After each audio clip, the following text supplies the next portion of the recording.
Welcome to Unpacking Peanuts, the podcast where three cartoonists take an in-depth look at the greatest comic strip of all time, Peanuts by Charles Schulz.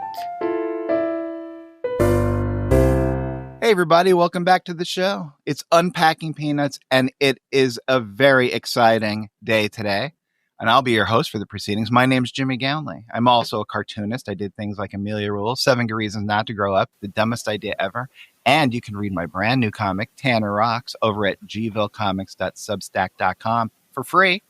And joining me as always are my pals, co-hosts, and fellow cartoonists. He's a playwright and a composer, both for the band Complicated People as well as for this very podcast. He's the co-creator of the original comic book price guide and the original editor of Amelia Rules and the creator of such great strips as Strange Attractors, A Gathering of Spells, and Tangled River. It's Michael Cohen. Say hey. And he's the executive producer and writer of Mystery Science Theater 3000, a former vice president of Archie Comics, and the creator of the Instagram sensation Sweetest Beasts. It's Harold Buchholz. Hello. Well, guys, I want everyone on their best behavior today because we have a guest in studio, someone we're very excited to have. Rheta Grimsley Johnson is joining us today. Now, Rheta is the author of over 9,000 columns in Memphis, Atlanta, and part of King Features Syndicate. She's the author of several books, including memoirs such as The Dog Buried Over the Ridge, a memoir in dog years, and Hank Hung the Moon and Warmed Out Our Cold, Cold Hearts. And most importantly to us and this podcast, she is the author of Good Grief, the story of Charles M. Schulz, the first and only authorized biography of Mr. Schulz. Rheta is here today. I can't be more excited about it. Rheta, welcome to the show. Thank you so much. I'm really honored. Oh, well, the honor is absolutely all ours. Now, can you take us back to before the book was even a glimmer in your eye? Where did Peanuts and Charles Schulz's work first enter your life? It's been in my life, all of my life, and I loved the comic pages. So I got to admit, I read a lot of Dick Tracy and that kind of the Heart of Juliet Jones, those kind of strips more than I did. But and then as fate would have it, I married a cartoonist, and he felt like you three do that. That Peanuts was the gold standard. And so I heard a lot about Peanuts, and I read a lot of Peanuts before I ever met Charles Schulz. I just wanted to say that I worked for a Scripps Howard newspaper in Memphis, and Scripps Howard owned United Feature that, of course, owned Peanuts. And Sarah Gillespie, who edited Peanuts at the time, I knew her because my ex-husband Jimmy's strip, Arlo and Janice, she came to our home in Mississippi for him to sign the contracts. So we got to be, acquaintances. And so she thought of me when Farrah's Books decided they wanted to celebrate the 40th anniversary of Peanuts with a book about Charles Schulz. So this would have been around 1985 that you met her? No, I met her, 1983. 83, okay. And you were already an author at that point? Or a writer for newspapers and that sort of thing? I was just a newspaper hack at the time. But I had won a couple of prizes, and I think that always convinces editors that they did a good thing hiring you. So my job was pretty secure. But I was writing 4 columns a week, and I never stopped. 1 month while working on this book, they let me take a break from the columns. I think they knew I was going to miss my book deadline if I didn't.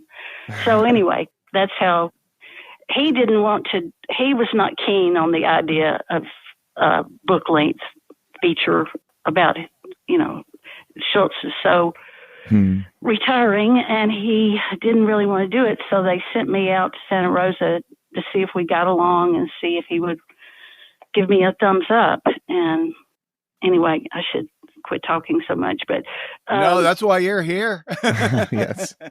They hear enough from us. Okay. Lucky for me that Schulz loved Southern women fiction writers. Oh, And that's right. Yeah. he loved Eudora Welty, was one of his favorites. And I had seen Eudora Welty in the Jitney Jungle in Jackson, Mississippi once. Oh, my gosh. I played all my strengths. And he had that Minnesota reserve, and I'm just a Jabberwocky from South Georgia. And I was to stay 3 days to let him decide. And at the end of the 3 days, he knew everything about me. I knew nothing about him. So I was very surprised when he agreed that we could go ahead with this. And I had reservations. I was a journalist, and an authorized biography is, as you know, problematic for a journalist, perhaps, but I just couldn't resist. I mean, the opportunity to talk to Charles Schulz just overcame any reservations I had. So it began. So could I ask you, Rheta, I know in the biography and things I've learned about you, you were often a traveling reporter. I mean, you were finding stories through travel. What period was that when you were doing that sort of reporting? Well, I started out just like everybody else in the newspaper business did at that time. I wrote obits. I was assigned county commission meetings and, just really dull stuff. And one day, the editorial page editor in Memphis posted a little thing on the bulletin board saying, anyone that wants to submit an op-ed piece can do so. And I went back to my office and wrote about 4 and submitted them. And one was published, and it got a lot of reaction. And so the editor assigned me a Sunday column. On top of my reporting duties, I was still, doing the county commission meetings, but the column became sort of popular, modestly popular, I should say. And that would have been in 1985. So I had not really been roaming around at will for very long when this opportunity came about. Okay. And you also won the Ernie Pyle Award, and Ernie Pyle was known for kind of the same thing. He would travel around and collect stories during World War II. Did that? Yes, and he was my all-time journalism hero, and Schulz didn't know about Ernie Pyle's home country period. The columns he did lots, like I think it was 9 or 10 years worth of columns before he went to war. And I remember taking as a gift, the first time I met Schulz, the book Home Country. And that didn't hurt either, because he was a huge, as you know, Bill Malden fan. Yes. Yeah, I could see how that would, he would definitely spark to that work. And I can't imagine. And when did the syndication happen for you? I'm assuming you were still doing the traveling when King Features picked you up and you were in multiple newspapers. So you've experienced on your own side the nature of syndication, just like Schulz did. Yes, I have. Scripps Howard syndicated it first. They had the Scripps Howard Newswire, and I didn't get any extra pay for it, but it ran in hundreds of newspapers all over the country. That was exciting, but it didn't pay it didn't help pay my car bills. So, right. It's amazing how all these businesses leave that part out. Yeah, it's a mere oversight. Very glamorous, but you can't pay the rent. Right. But anyway, finally, they gave me extra income to continue writing the column and continue working in Memphis. But I got a really nice offer in 94 from Atlanta, and that's when King Features picked up the column and they syndicated it. So and then you got treated more like a syndicated. You got a share of what was put in the papers. So I see that in your biography. An understanding of a number of things related to cartooning. Being married to Jimmy Johnson and Arlo and Janice, and also having been through, syndication was coming for you. That was going to be a few years after this book came out, but you were around that. You kind of knew what that was like, and you really get a strong sense of it in the book, which I'm really grateful for. I think it's the fairest pay you can have in our business. So, you get pretty much half of what anybody's willing to pay. So. Right. Yeah, that is a great deal. I mean, a great deal, but it is a fair deal. Absolutely. And the traveling reporter seems like something there were not a whole lot of people that were doing what you were doing. Certainly not getting it syndicated and being all around the country. That's really a special place to be in as somebody who's kind of collecting stories from around and being able to share it with all over the country. I think that's just amazing.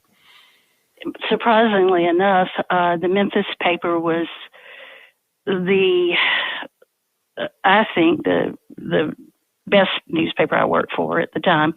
It was, they were never, they never said, no, you can't go to California and write about whatever I was writing about. They always went along with my ideas.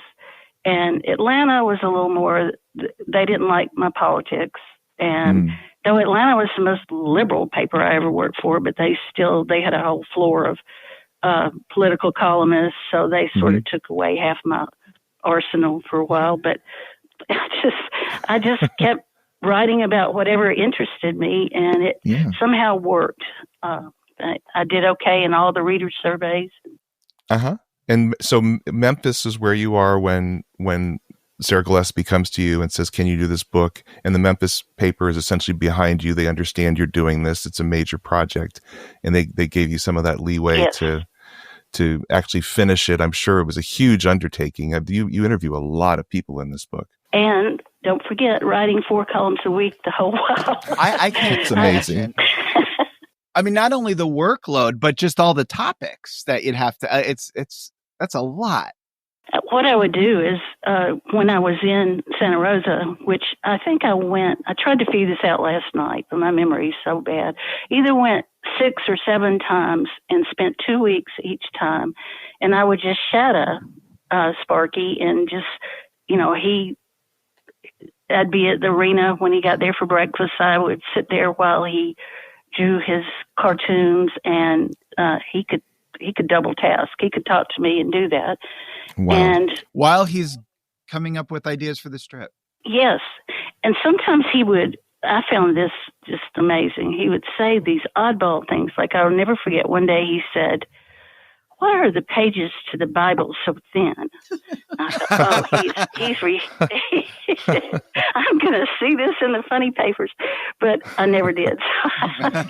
So I may be reading too much into his, off the cuff, weird comments. But anyway, I would sit there, and then in the afternoons, sometimes I would follow him around the afternoons, but usually he would take a nap, play golf, do something, and I would go find a column. And I couldn't write about Charles Schulz and what I was saving for the book. I remember one day I drove to Bodega Bay because that's where they had filmed the Hitchcock film, The Birds, and I got a column out of that. Birds, yeah, sure. And I went with him to some reception for Dale Messick, who drew Brenda Starr.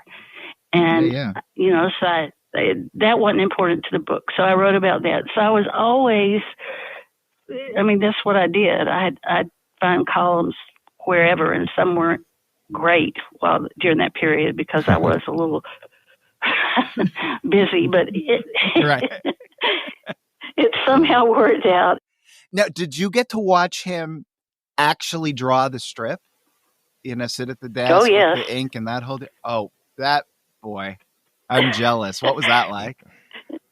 Oh, even as a non-cartoonist, I knew enough from Jimmy and all his cartoonist friends that I was privileged to, see the process and to see him actually doing this. And I have to say that there were some unhappy things after the book was published, but mostly it was the best thing that ever happened to me in my journalism career.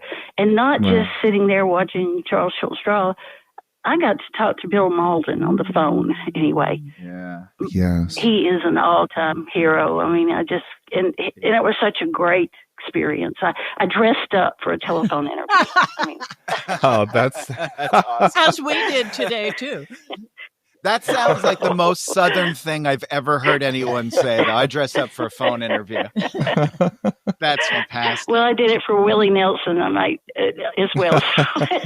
Oh, those are the big two, right? Malden and Nelson. That's awesome. Yeah. Well, you got such a great quote from Bill Malden.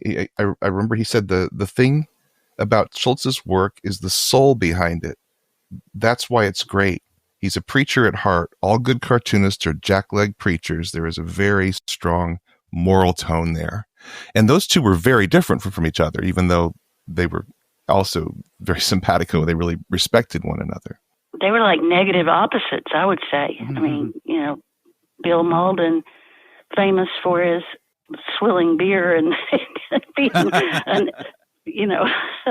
a normal Joe, and then Schulz, who was sort of proud of the fact that he was a prude. So they were very different. Yeah, I think you also asked him, well, if you ever did get together, would you be quaffing root beers? And I think he said no. It wouldn't be root beers. And I have a feeling that was true. And so a lot of really good things came from writing the book, and not much money, but a lot of I got a modest advance, which is the most money I've ever made on a book. So I can't complain. But it was authorized. But I would like to say that he did have veto over every word, but he only changed two things. One was a great quote, and it hurt me that he wouldn't leave it in, but he played golf with Alan Shepard, the astronaut. Yeah. And he said the only good drive that man ever had was on the moon. And and of course I seized him. But if you're going to only have one good one. That's a good place. So that he did not want in. He didn't want to insult Alan. Well, that's interesting. He didn't want to hurt anyone's feelings. He did have some sharp words that he let you keep in. Yeah, he didn't care about other cartoonists. He hurt their feelings all the time. Right. He could be really petty about other cartoonists. And yeah, that didn't bother him at all. That's interesting. Yeah, I remember what he said about Doonesbury. He said, I hate it when people ask, do you ever deal in social issues, like Doonesbury? And I always say I deal in more social issues in 1 month than Doonesbury deals in all year. I deal in issues that are much more important than drawing 4 pictures of the White House.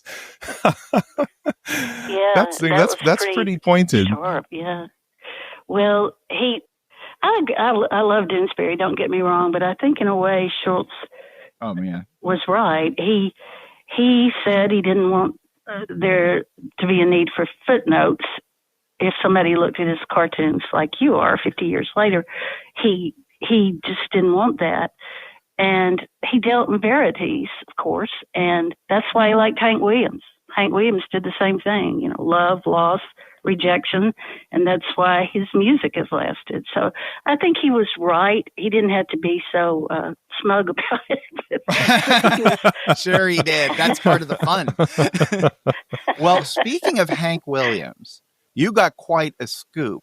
I mean, it's clear that he trusted you because, as I understand it, it's pretty late in the proceedings of you writing this book.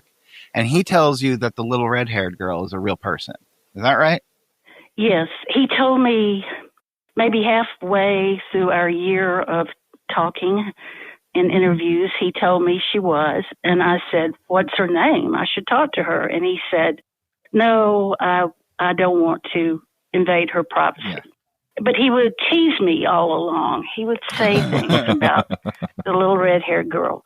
And then I had maybe 2 weeks before the final deadline, and he gave me her name and her phone number, Donna Johnson Wold. And I had to get a plane. I went and interviewed her in person. I thought, this is going to save the book because, frankly, he was a little dull, and a biography about a dull man is dull. So I was so happy to get her. A guy name. sits at a desk for 50 years. Yeah. Yes. And you could see when he walked between the arena and his studio, he was such a creature of routine that when he left the ice rink every morning in the little cafeteria and walked to the studio, and I was, I'd walk with him when I was there, and there was a worn path. I mean, he just was a creature of habit. And so I felt really relieved when he told me about Donna. Mm-hmm. And so did she have any heads up that you were going to be called? Like, how did you make that connection, and what was her reaction? Just tell as much as you can about that. I think I called her initially, or maybe I emailed, but I probably called at that point. I told her that Sparky had given me her name and told me a little about their romance, and that there was going to be a picture of her in this book.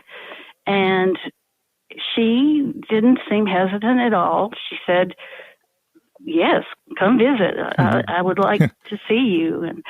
And that's great. I found her house without much trouble, and I met her husband, though he very graciously left while we talked. His name was Al. It's probably a good move, he was Al. a fireman. He seemed like a very understanding guy. Yeah. I think I mentioned that he was just a totally nice guy. He warmed the bird bath water for the birds and stuff like that. Oh my gosh. But what I remember, at one point during the interview, she left the room and came back with a brown paper grocery sack.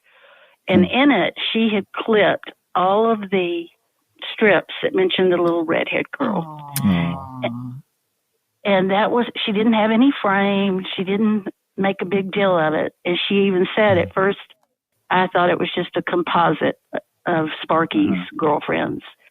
And I believed her. I mean, this woman was as guileless and genuine. But what would that be, a composite of like two people? Like, I mean,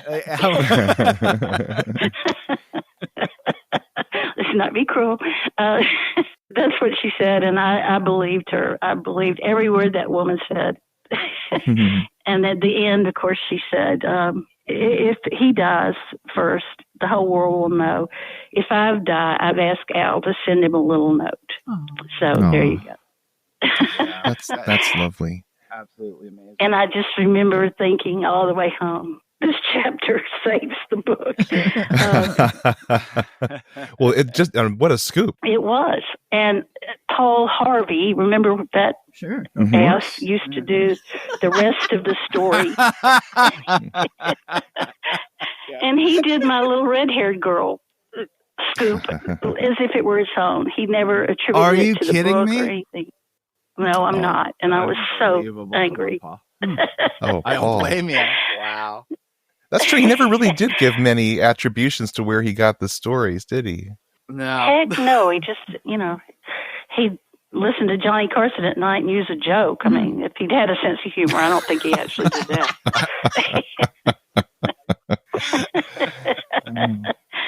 Well, I'll have to tell a story on Jimmy Johnson because his father was a textile mill worker his whole life. And, he worked with all these old mossbacks that were just horrible.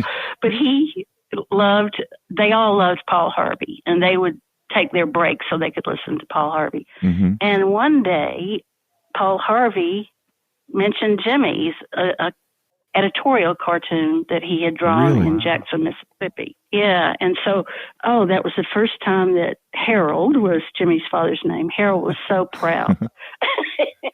That's very wild that you have a Jimmy and a Harold in your life. That's right. Yeah. That's how I'm remembering the names here. And Michael was my first boyfriend at Auburn, so I'm good.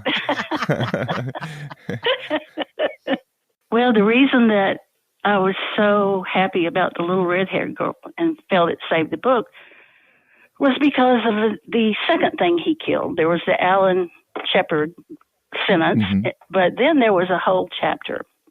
And it actually wasn't Sparky. Oh, this was what I was going to ask you about. Okay. It wasn't Sparky who killed it. It was Jeannie. And I didn't blame her, but it was quite disappointing. In May of 1988, and I was still flying out there and spending 2 weeks at a time, and I'd come back and write, and then, I would run the chapters by Schulz, who never made any changes. So I went out in May, and he told me, he brought it up because it never made national news or anything else. So I checked this morning, and you can Google it and find a couple of newspaper accounts. Mm-hmm. But 2 masked gunmen went into the Schulz home on a Sunday in May of 1988, and they pointed revolvers at Sparky and Jeannie and said we're going to kidnap Jeannie. We're going to take her. And about that time, Jill, the daughter Jill, comes barreling in her car up the driveway, and this scared the kidnappers, and they aborted the attempt, and they got the hell out of there. And so nobody was ever caught, but at the time I was hearing about it, there was still a good chance they might catch somebody. So that was the other reason they didn't. Sure. And then copycat, things going on. They were They were worried about it being in the book, but I don't think Sparky was all that worried. He told me in great detail, and I wish I had saved a copy of that chapter. I didn't. But anyway, he told me all about it. I wrote the word. Next time I went out, he read it, but when the whole book was being reviewed, it got killed. So I was... Yeah, that's understandable. Yeah, it is. Rough. But being the old flinty-eyed reporter, I really wanted the chapter about the kidnapping in there, but wasn't Absolutely. to be. Well, Rheta, and you said this was an authorized biography, and I'm sure you were grateful that Schulz really wasn't coming in and trying to just excise every little thing that might make him look bad or say something that might be a little too sharp. And one of the things that I really liked that you did, and that I'm glad he didn't fight you on, was we know that Schulz did not like the name of this strip, right? Peanuts. Right. It was imposed upon him, and you really kind of laid it out really well, I thought, as to why he objected to it. It was a point of pride, I guess, that's the one thing. It's so funny. The one thing that of his strip, he was responsible for every piece of it except for its title. And that must have really stung. But what I loved that you did, and I think you're right, in the book, as you said, you defended the title Peanuts. It was better than Schulz's title. And I thought that was really interesting. In an authorized biography, you the biographer, are saying Schulz was wrong here. This was actually a superior title that was imposed upon him to Lil Folks, which is what he wanted to call it. And it was Bill Anderson, by the way. It was his suggestion that won. He's the one that came up with Peanuts. Though Rutman and all the others agreed that it was the best. But I heard one of your podcasts where I think you thought it was Larry Rutman, and it was actually Bill Anderson's idea. Yep. But anyway, he, even though he still thought he was right, he just didn't change things like that. He didn't change anything. I've told you really, truthfully, the two objections he had, and the kidnapping thing wasn't even his objection. I think I conveyed his grudging disdain for almost all other cartoonists. Yes. He let a few women get through this. He trusted you, and he let you record the version of him that you saw. And I don't think he disagreed with much of it, from what I can tell. Well, he was smart enough. He was so brilliant, and not just in a cartooning sense. He was the best read person I think I've ever met. He was smart enough to know that if it was all just a big, glossy puff piece, that nobody would take it seriously. It would look just like the PR department at United Media had, gone into overdrive. And he'd had a lot of that kind of thing. So he brouad up things that I didn't even know to ask, really. I possibly should have guessed if I'd been a student of the strip the way all of you are. But, I was sent out there really quickly and had to do it quickly. He brought up his depression. I didn't know to delve into that. Yeah. And that really made me mad when, after the book called Schulz and Peanuts came out, Monty, the son, Monty Schulz, had a lot to say about how the Depression was overblown, and I think he kind of targeted me. Well, it really made me mad because all a journalist has is, your reputation for accuracy, and he had brought it up. Plus, he could have taken it out. Not only in 1988, he could have taken all references out of it in 1995 when we did a paperback book, and he again could have changed anything. So I really, I was lucky. It could have gone the other way. He could have been, he could have censored everything I wanted to say, but he did not do that. Yeah. Well, that says a lot about him. And it really did seem, the way you depicted in the book, is that he almost wore that depression as a badge of honor, that he recognized that it was a part of the greatness of what he was doing in that strip, and to remove it would take some of the understanding of why it was so unique and so special. He would have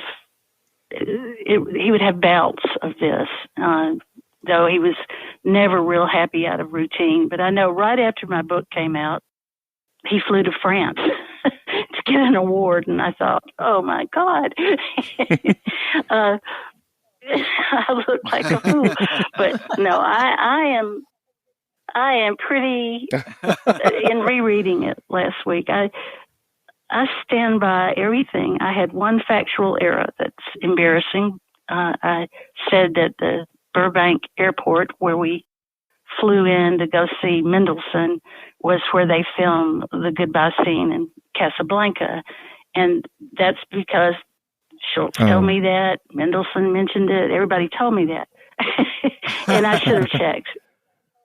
Right. Oh, well, forget it. This interview is over. I cannot believe that.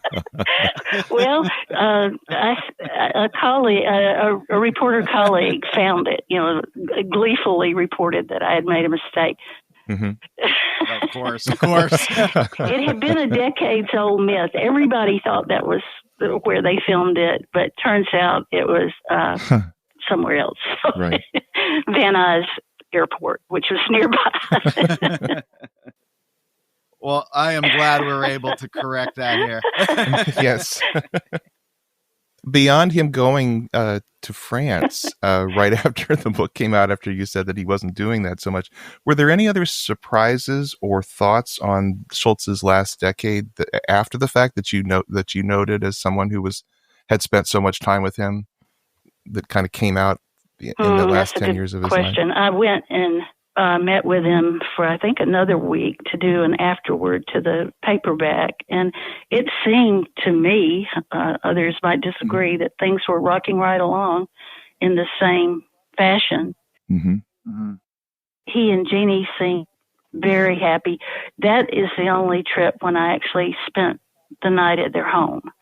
He would put visitors up at a little motel there that it was very nice, but you just didn't, get an invite to the big house. But I did that time, and, they were surrounded by beauty. Of course, the house later burned. I was glad he wasn't around to see that, but, they had wonderful art, but it was not an ostentatious place.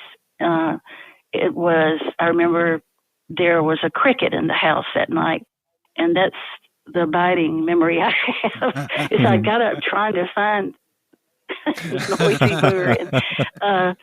It was the house was sort of one with nature, and I don't know. He seemed, if anything, maybe a little more content and happy in the 5 years that had passed. He seemed. I'm glad to hear that. Yeah, he wasn't miserable, and I don't think I ever said that. He called it a melancholy, and I think for somebody that creative, that's probably part and parcel of that kind of genius. I really believe that. Well, and in your book, it's not like you're like, this is the dark genius of Charles Schulz. I mean, my favorite chapter in the book is Wisteria and Warm Puppies, where you're sort of just kind of talking about his life as a cartoon. I think that's the chapter anyway. Yeah. In Santa Rosa. And that was an ideal for me as a kid. Like, oh man, are you kidding me? That's just a great life. So it really felt to me like a person, like a real person. Of course, a person can have a great life and still have bouts of melancholy. A person can write great comedy and have it fueled by sadness. And I feel like your book really, really shows that. Yes. Now, did you read Michaelis's book? Did I? Yes. And he flew to Memphis to interview me, and I met him in Memphis. I was already living here where I live in this dark Mississippi Hollow, but I drove over to Memphis and we met, and I had read his N.C. Wyeth book and was impressed, very impressed. And evidently Jeannie and the rest of the family were very impressed too, to give such access. But when I met with him, some of the questions he asked me bothered me. And I couldn't quite put my finger on it, but I thought, oh, if this is what he's going after, he's really going to be disappointed.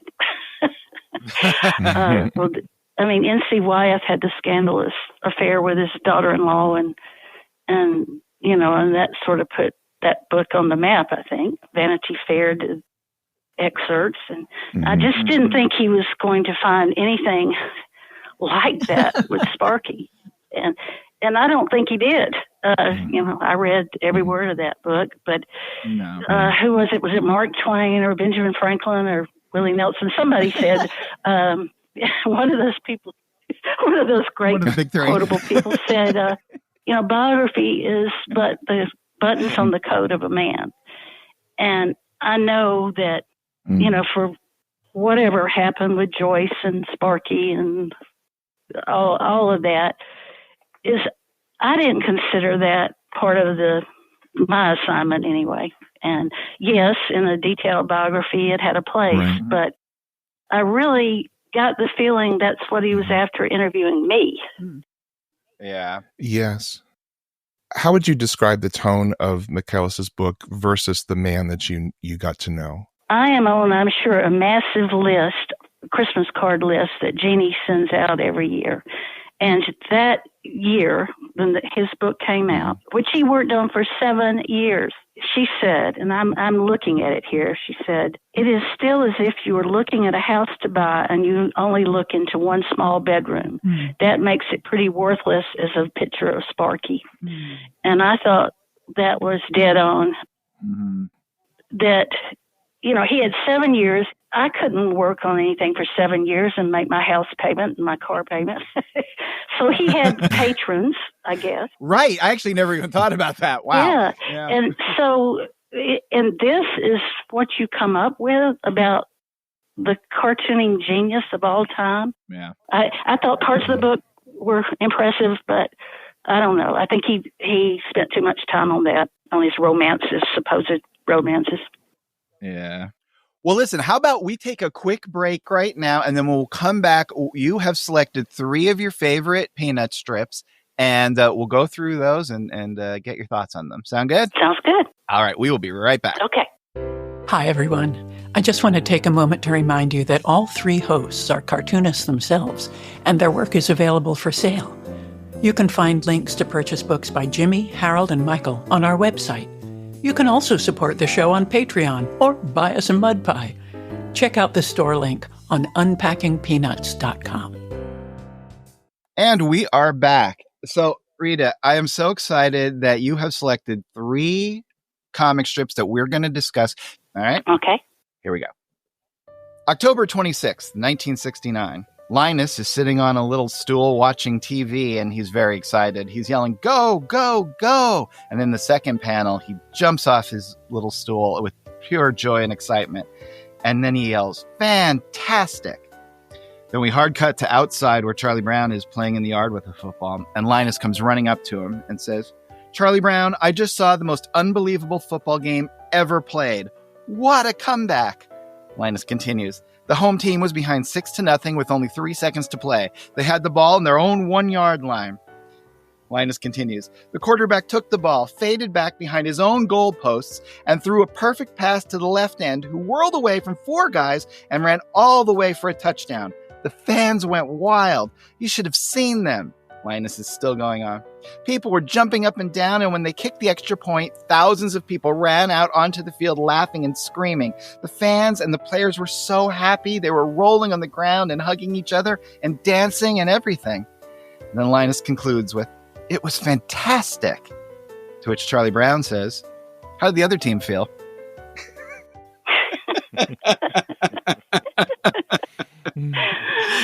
Okay, well, I went to Auburn University, which is in the same state as the University of Alabama.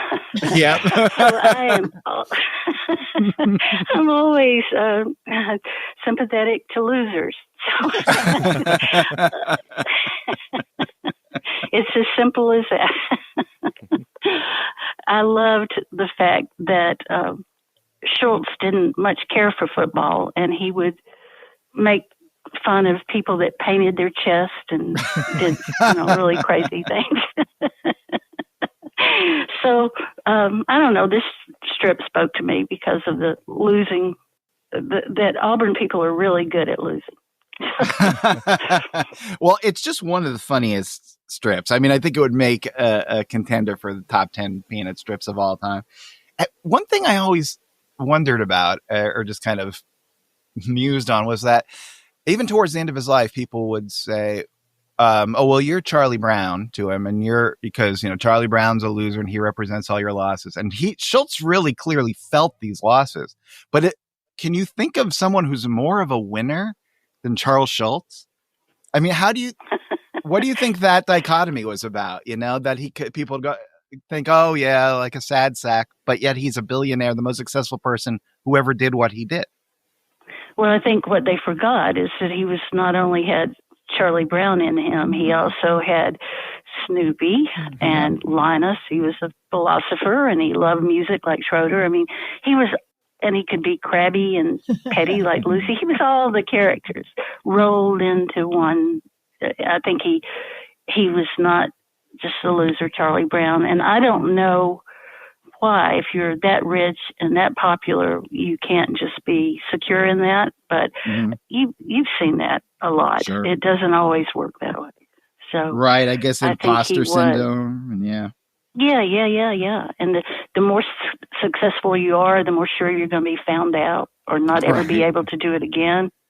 I mean, there's a book called Ross and Tom, first rattle out of the box. They produced Braintree County and Mr. Roberts, and they both committed suicide.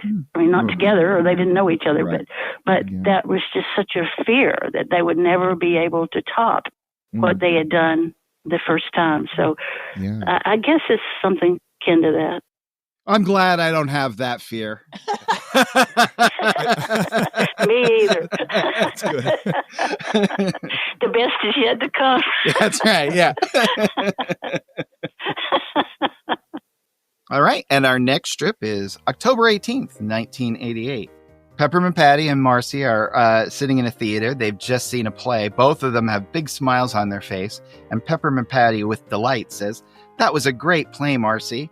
And then she applauds, shouting out, "Book writer, book writer!" To which Marcy leans over and whispers, "Author!" And this sends Peppermint Patty sinking down, embarrassed, into her seat in the theater. Well, this is my explanation for what is a funny strip by any measure. But when people find out that you're interviewing Charles Schulz, and that I have a lot of cartoonist friends because of Jimmy and working for newspapers for so long, they all want an original. And I did not want to ask for originals, but I broke my promise to myself and asked for 2 originals signed to other people. And then I thought, well, I don't even get a signed original. Yeah. And Schulz at that time, every morning he would sign an original, it seemed like, and send it off to someone. So I didn't think I was being too forward. But anyway, I never asked him for one for myself. And then one day in the mail, that strip arrived, and I have the signed copy hanging in my office. That's lovely. That is fantastic. I guess he thought of me as book writer. But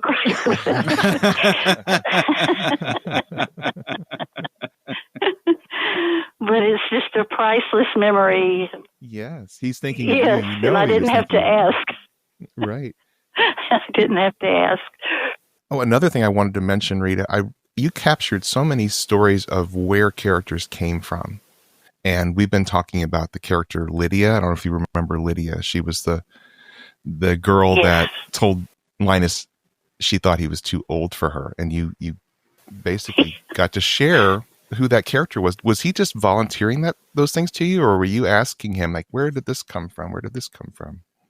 Well, a little of both. Sometimes he would just dump one on me, but I tried to dig a little and find out where some of the characters came from. But I know from writing a column that it's not always simple to say where your idea came from, certainly, but even it's not autobiographical.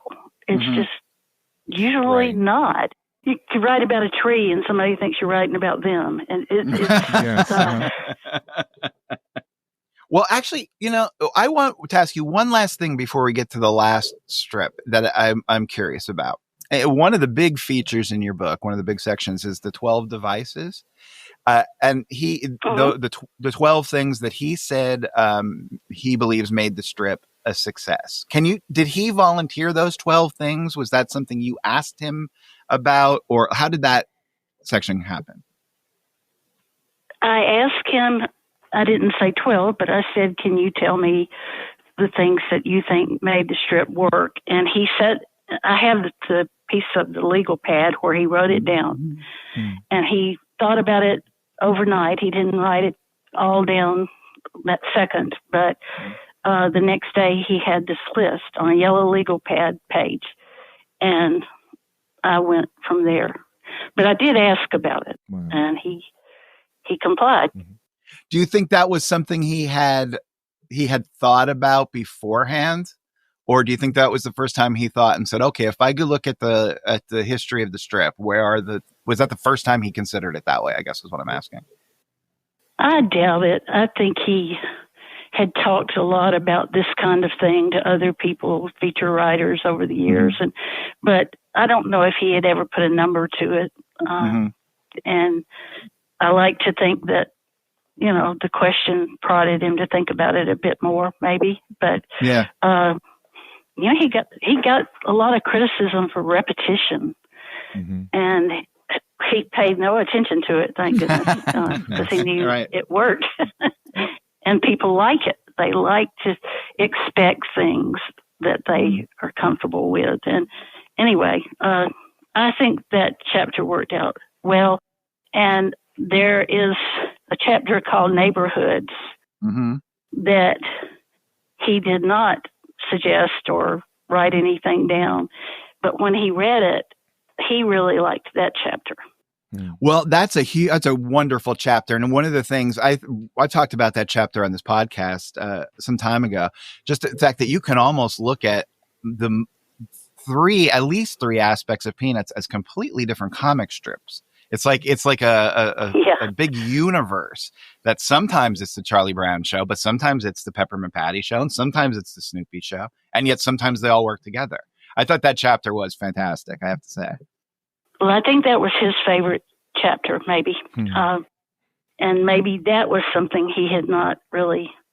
I mean, I know he considered it because he drew it, but I think he had not thought of it in quite that way. Yeah. Right. Well, that's great. All right. Well, we got one last strip. All right. And this one's your favorite. So here we go. April 24th, 1954.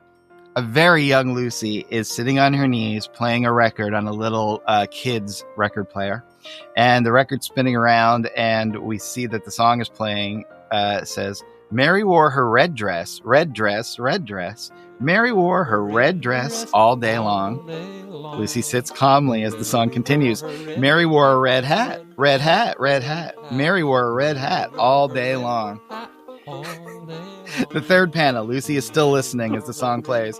Mary wore her red shoes, red shoes, red shoes. Mary wore her red shoes all day long. And then, in the last panel, Lucy removes the record from the record player and says, "That poor girl was out of her mind." That is a great strip. That is just hilarious, and I don't know why. I mean, it's just, to me, that's one of the funniest cartoons I've ever read or seen in my life. And I was one in 1954, but I remember that stupid song. Oh, really? Thinking when I heard it. She needs to break this red, green or something. Well, it's just the last thing you funny. think is going to happen in that last panel. I don't know what you do think is going to happen, but you don't think it's going to be that. Yeah, and I guess maybe one of his kids had the record or something. Who knows where that came from, but it's just funny.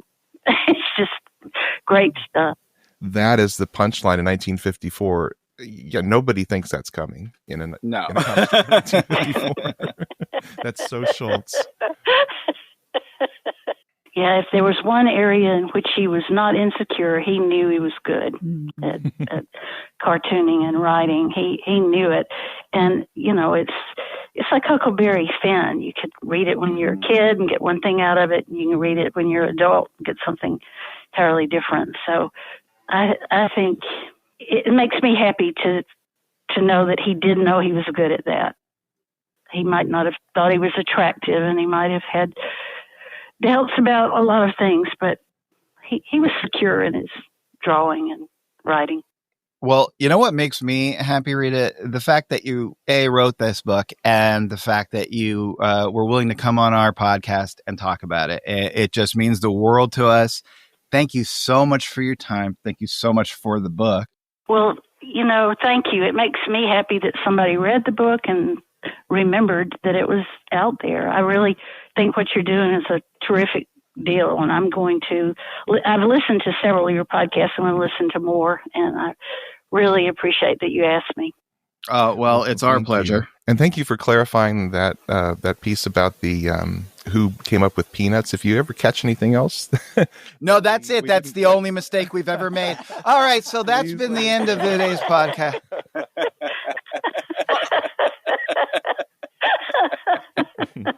No, that's the only thing so far. Thank you so much. You did a terrific job, and thank you for making feel at ease. Thank you. Oh, it's our pleasure. Thanks for coming. Well, guys, that was so much fun. What do you think, Michael? What were your thoughts about that? You guys are doing a great job. I didn't feel the need to butt in at any point. I think you covered all the bases. Yeah, she's great. Yeah, that was just a sheer delight. And seems like she should be a regular. Well, Michael, we weren't going to tell you this, but oh, that's fine. That's no, fine. Never. No, you're not getting rid of me that easy. You're out of your life. Harold, how about you? Yeah, what a treat. I read that book back in, was it 89 when it came out, and I hadn't really revisited it. And getting to read it the day before we got to speak with her, it brought back all of these memories of where I learned about things about Schulz was in her book. She was so thorough, and that she was on the ground with him for weeks. Yeah. It totally shows in the book. So if any of you have not read Good Grief by Rheta Grimsley Johnson, I highly recommend you find a copy of it, because it is an amazing portrait of where Charles Schulz was in late 80s, and so deep into his career. She captures so much of who he is as a person, and so many stories of things that we love in that strip that Schulz was able to share with her. And I just am super grateful that we actually got to speak with her and get her perspective all these years later on what that experience was like, because she is an amazing biographer. I think she was the perfect biographer for Schulz. The book is great. And everyone who's listening to this podcast, find a way to find it because it's fantastic. And if you want to do anything else while you're online, trying to hunt down a copy, you can follow us on good old social media, where we're at Unpack Peanuts on Instagram and Threads, and at Unpacking Peanuts on Facebook, Blue Sky, and YouTube. And of course, you can always just give us a call on the hotline, 717-219-4162. Give us a call or leave a message, because I love hearing from you, because when I don't hear, I worry.